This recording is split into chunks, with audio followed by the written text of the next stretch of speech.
The latest. Thank you for your love and support. I appreciate you all. The mask has finally fallen. We have a truth in the village. When the hunter thinks he has trapped the bird, he forgets that the eagle is watching from above. While the master in Washington, Donald Trump, and his ally, Netanyahu, are telling the world they are just having bombs with Iran. The dragon has spoken. China has just issued a chilling warning that is shaking the foundation of the empire. They are calling this exactly what it is, a war of aggression launched by the United States and Israel against a sovereign nation. Africa, wake up. China is telling the world that Iran has every right under international law to strike back at the aggressors. The remote control is broken.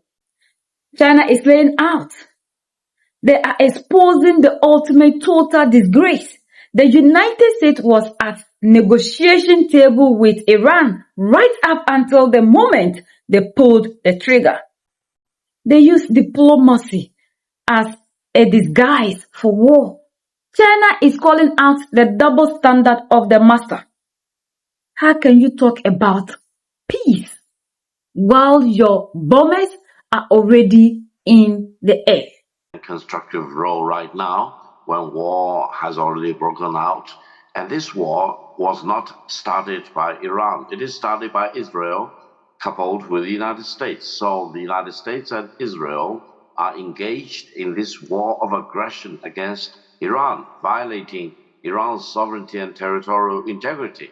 And the Chinese government emphasized that Iran's sovereignty and territorial integrity should be fully respected. China is calling for de-escalation and ceasefire immediately, because otherwise you do not know how much evil this whole situation may degenerate in, because this may degenerate into a regional war or even with more global implications, because first of all, energy security will be undermined, and it may also lead to a big financial crisis. So the world itself will suffer the consequences of this unwanted war launched by the United States and Israel against a sovereign country, and Iran is now exercising full right of self-defense against the aggressors. So Victor, what about when it comes to international law and UN Charter? Do these military actions by US and Israel violate those?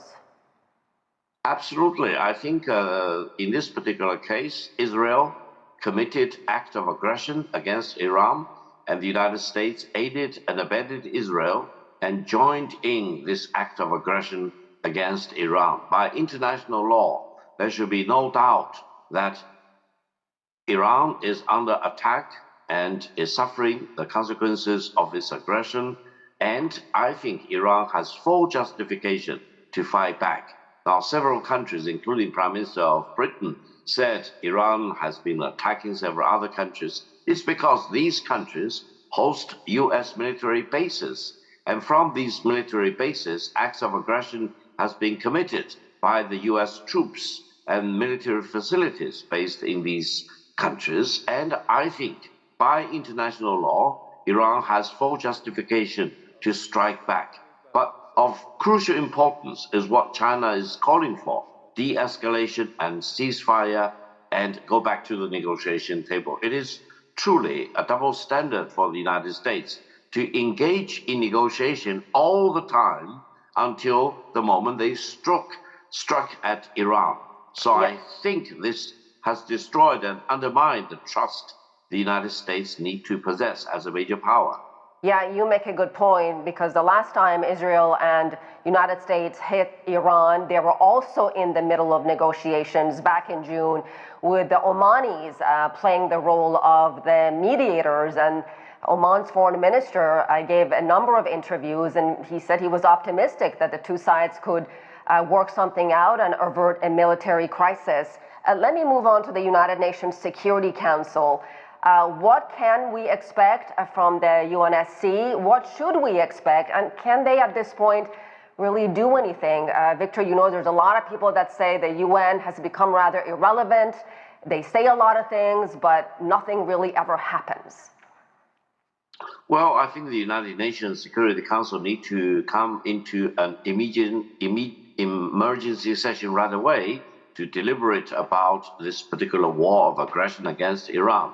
However, I don't think it is realistic to expect anything substantive coming out of the Security Council because the United Nations will definitely exercise its veto power. We tend to blame the United Nations for the deadlock, for the inefficiency. However, allow me to emphasize, the United Nations, especially the Security Council, have at least performed well in preventing the outbreak of a third world war. To that extent, I think, despite of all its imperfections, the United Nations, including the Security Council, have done its job. And I hope what Israel and the United States are doing right now, committing acts of aggression against Iran, will not lead to regional conflict or even global warfare, which may eventually lead to the Third World War.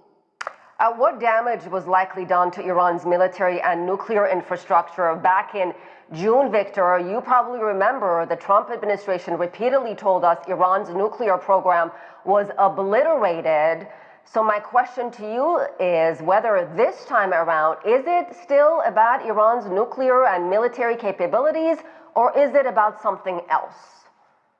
Well, first of all, as far as the Middle East is concerned, it is completely unacceptable for one country, that is Israel, to have developed the nuclear weapons and sometimes to declare their intention to use nuclear weapons, and at the same time to deny another country, which is Iran, a sovereign country with its own independence, from developing nuclear weapons. Now, Iran has repeatedly reaffirmed that it has no intention to develop nuclear weapons, but it has the right to use nuclear power for peaceful purposes. So I think this whole issue needs to be brought to a negotiation table, and there was an international agreement covering the peaceful use of nuclear power by Iran, but the United States chose to walk out of that agreement, which eventually led to the war and conflagration we are faced with as we speak. So I think it is time for the United States to really do what a major power is supposed to do, to exercise its leadership and statesmanship, to engage in peaceful negotiation rather than resorting to war, especially United States should refuse to be misguided by Israel and its prime minister, and refuse to be used as an instrument by Israel and Prime Minister Netanyahu in using the U.S. military power to commit acts of aggression against Iran. I don't think the American people want to fight a war against the Iranian people, and I hope things will go back to normal and de-escalation will happen, and the United States will really think twice before they pull the trigger, including when they are misled by another country, in this case, Israel, and especially its Prime Minister Netanyahu, in taking advantage of the U.S. military power to invade and committing acts of aggression against Iran. Victor, my final question to you is the relationship between... This isn't just a bomb. This is a violation of the UN Charter.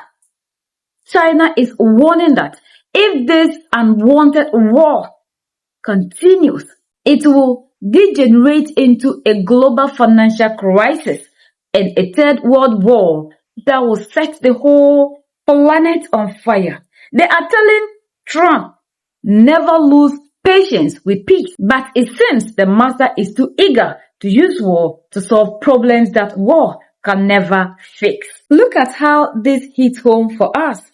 China is reminding the world that Iran is not a new country. It is a civilization with 5,000 to 6,000 years of history. Just like our ancestors in Africa. They have survived empires before. China is asking the question that every sovereign mind must ask. Why is it acceptable for Israel to have nuclear weapons and threaten to use them, but unacceptable for a sovereign nation like Iran to even have peaceful nuclear power. This is the same script that they use on us. They tell us what we can and cannot build, while they stockpile the very weapons they forbid. China is calling for the US to stop being misguided by Netanyahu and to stop being used as an instrument for Israel's aggression. As the truth says, a man who carries another man's burden will eventually break his own back. This is what they have done to us. This is what they are still doing to us. And this is what we have accepted for all these years. And this is why Africa will need to come together, united against this oppression. China has given us the verdict. Iran is exercising its full right of self-defense. They are condemning the violation of sovereignty and territorial integrity. This is what Africa will need to unite, come together to fight for. We need to fight for our total sovereignty and our integrity. The time of bowing to other people should be over. If we have survived empires, why should we then allow ourselves to be treated like this in this modern world by people who are just 200, 250 years old? People who came and met us in this world. Because the African is not united. And this unity is helping any other person to treat us the way we are treated, even though we are not happy about the treatment. But what are we doing about it? Must we continue to obey orders? Or we need to take our sovereignty into our own hands to fight for our legitimate rights? Iran is not a small nation, and Iranians are saying they will never back down.